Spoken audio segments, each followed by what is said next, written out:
So, from what you guys can see from the title of the video, it doesn't look like me and Twitter we having our match this week, and it looks like it just canceled. He's gonna be taking the L, and I'm taking the W. I don't really know what puts up my score at now, but it's whatever. Shout out to season 2. But pretty much, we didn't have the match because Twit came back from LA from a trip that he was at with a few friends like Nappy, PK, etc.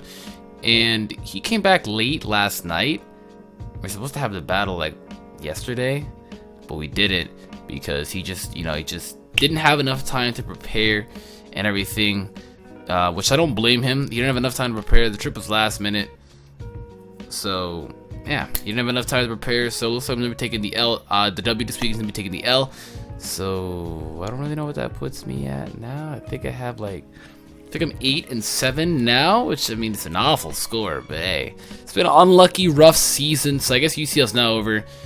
But what a way to end it off too, with not even having a match. It sucks, but hey, what can we do? So please, no hate to him. Go check out his channel.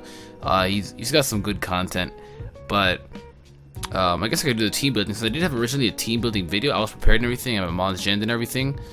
I did have a team building video here today, which we're going to be seeing here. So, whoo! But just I guess going overall, the UCL season 1. Very rocky road. Wow, that sounds disgusting. Very rough season for me, preferably. A few of the matches I've lost to my own accord. I guess, yeah, a few matches I've lost to my own accord. I guess I can name out 2 matches too that I lost just because, poor preparation. And then the majority, I guess I could say, is that it's just been unlucky. Like, I guess we could see for the match from Patters, the C-flip miss on Nappy. What else? There's something else. No, there's other stuff, but I gotta think about it. There's other stuff, but it's just been a very hacksy season for me, And a lot of people are like, oh, next we expect to see you at the playoffs. I'm like, hey, I'll try. But, hey, making it to the top 8s out of all the teams, out of all 15 teams, making it to the top 8 is still not bad. Would have liked to at least gone off the playoffs, but it's been a rough season. So I guess that's my little overall. I'll make a video about it later on, pure overall, but it's a little summary of it. But I guess I'll do my team building analysis here. So I got this Entei here, which I actually should open up Twit's team. Alright, so here's Twit's team, shit like that. And I guess I just wanted to open it up to see. But he's got a Rotom Wash, Altaria, Alakazam, Nidoking, Manabuzz, and Polion. Boar, Escavalier, Cofagrigus, Moveland, Hariyama, and Ursaring. So I guess the Entei is kind of just here because he doesn't really have a switch in. I mean, the thick fat Hariyama and this Emboar, as well as his Rotom Wash. And that's just a lot of things, like, oh my god. But it's neutral on Polion, and pretty much just Entei, his job is even to just have fun, Because it's a choice between Adam and Entei, and Stick of Fire, regardless if a thick fat user like Hariyama comes in on it, then it will hurt because he gets a 50% chance to coin flip for him to get bird, as well as if he's not thick fat and he's actually guts, well then it should be blowing him away, and the only thing that he can do is bullet punch or like fake out or something like that. So I'm really not too worried about that. As well, that puts pressure on the Escavalier. Scafagus is just very bulky. Pretty much just physically defensive Mons just are torn away. I think they're 2-3 KO'd, if not O-code. That's O-code, that's 2 KO'd. This I think is 2-3 KO'd because Manabuzz is super fat. So this thing is really the only thing that stops the Entei. But yeah, I put Iron Head on as well, which is actually really fun. I don't even need to run it, but I kind of do, because Sacred Fire won't be doing jack to it. Well, I wouldn't say it won't be doing jack, but it's not the best thing that I could do. I mean, I have the chance to burn it, so of course I should still go for it, but just to play it safe, so look at a chance to flinch, YOLO. But yeah, Choice Band Iron Head should be really fun to use on the Mega Altaria, or would have been fun to use. Speed is just for coverage. I have Stone Edge as well, just for Manabuzz switch-ins, just in case Sacred Fire does not want to do the job. And otherwise, everything else just kind of gets blown up by Sacred Fire. So, Sacred Fire Stone Edge combination. So, that's Entei. He pretty much just tears through, regardless if they resist. Because they have some ability that helps, or if it's just stupid bulky, Entei does the job. Now we got this Choice Scarf Escavalier here. Again, I don't really feel the need to speed creep. I just kind of, since we were both leaving on trips, because I leave actually like an hour, I just decided to do a Scarf to Escavalier. Scavalier Excadrill, which actually does the work. Scarfed Excadrill can actually just take out his Scarf Rotom. Off chance he does bring that. It can do damage to the Altaria. Could just be outspeeded even after +1 Dragon Dance. Base 80, base 88. Yes, so I do outspeed it by 1 Dragon Dance if he has +1 up, which should be good for me. That's exactly why I wanted to run Jelly Scarf over Adamant Scarf and Scarf in general. And then everything else he generally just does work to me. There's options. It could be a Scarf Nidoking as well, which is a thing. And I know he likes to run that a lot. He's actually been running that set a lot recently. So I decided to make the thing Scarf the way they can outspeed it and just get the Iron Head off. I can spin away hazards, especially, you know, from the Empoleon, and I guess Rock Slide is just there for coverage. It hits Mandibuzz, it hits Ambor, it hits Scavalier on the neutral side. So, hey! That's what I get a guaranteed chance to outspeed the Alakazam. So off chance he wants to land a Focus Blast, I'm like, oh, I can outspeed him, Focus Sash, or something like that, then get Iron Head, maybe try and flinch, be stupid, and, well, I mean, it's me what I'm talking about, so I'm probably not going to get it, but you know. So it's fairly simple, fairly basic mon, you know? Nothing really too much to go into, just kind of there. Here we got again a specially defensive Yuxi. I have specially defensive Yuxi here. Ooh, I meant to do the drop in speed. It doesn't matter because when I genned it, I did do drop in speed rather than drop in physical defense. But I have the thing here just kind of to put up rocks and then kind of be a utility mod. Because what this thing can do is I'm attempting to T-Wave the Altaria because I can't take like a return even after +1. I take a return. Well, when I'm gentle, no, but I take a return. So I can get a Thunder Wave off on that, off chance he doesn't have Heal Bell on it, but it's a risk, you know, nothing really to lose there. I have Psychic as well, just for Emboar switch-ins. If he finds out that I only have these 3 moves and thinks, oh, the Emboar is chill, I got Psychic just there for coverage. So the only thing that really walls this thing is Empoleon, but you can't do everything. You know, you legitimately cannot do everything in Pokemon, so it's doing the best that he can. I don't know if I put the nickname. I gen the nicknames on it, but not even on here. But yeah, it's just there, honestly. Like, what is it? I guess knockoff I have for Alakazam, you know?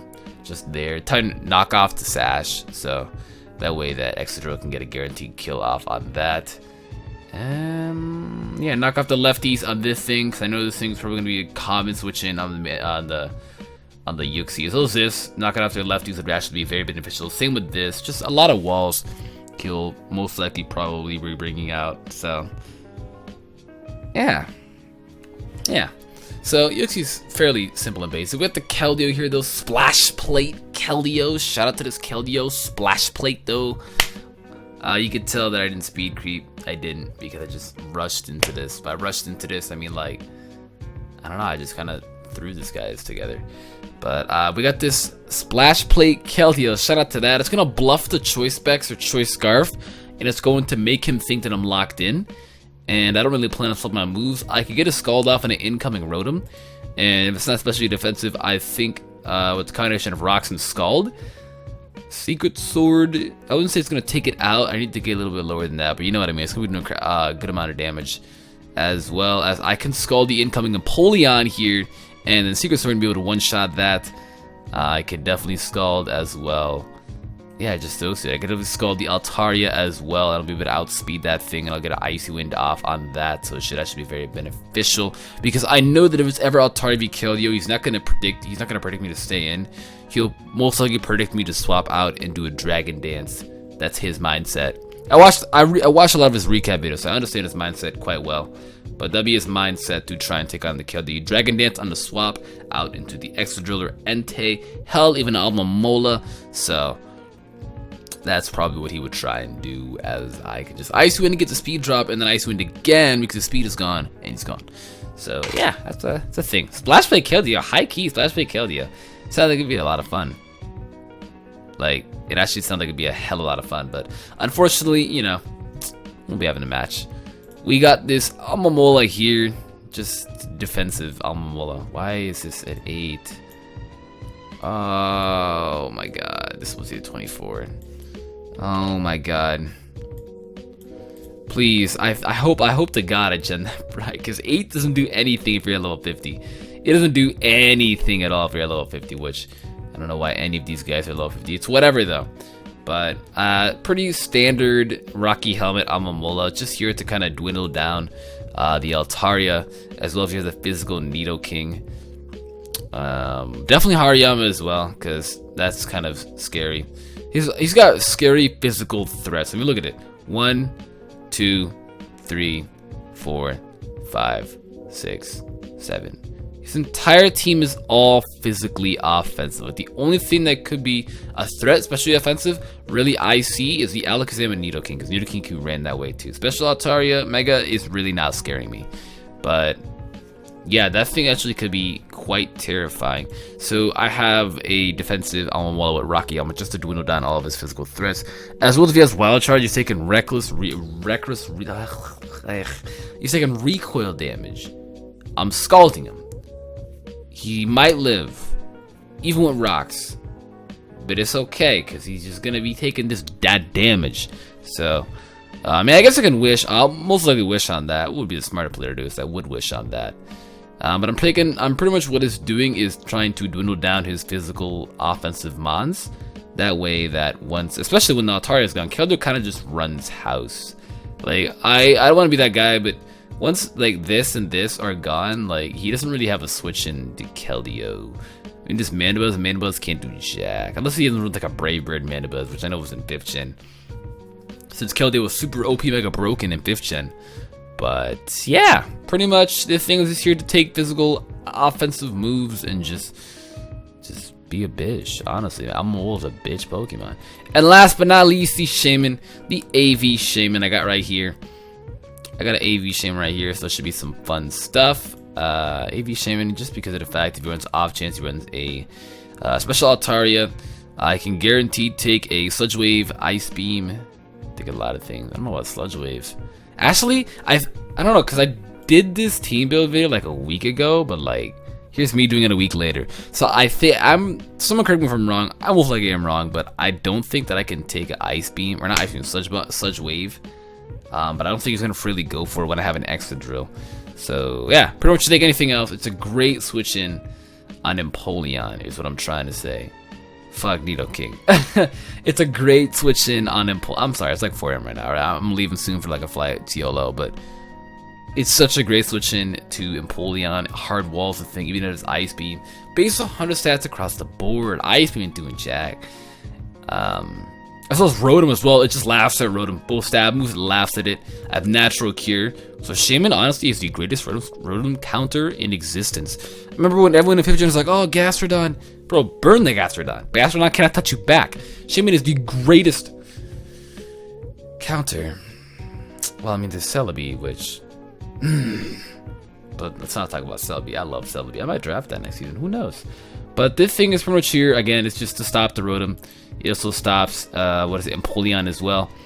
And it should be it's just fun to use. I have Psychic for the Emboar, Dazzling Gleam just for the Mega Altaria, Seed Flare for coverage, which bam, bam, bam.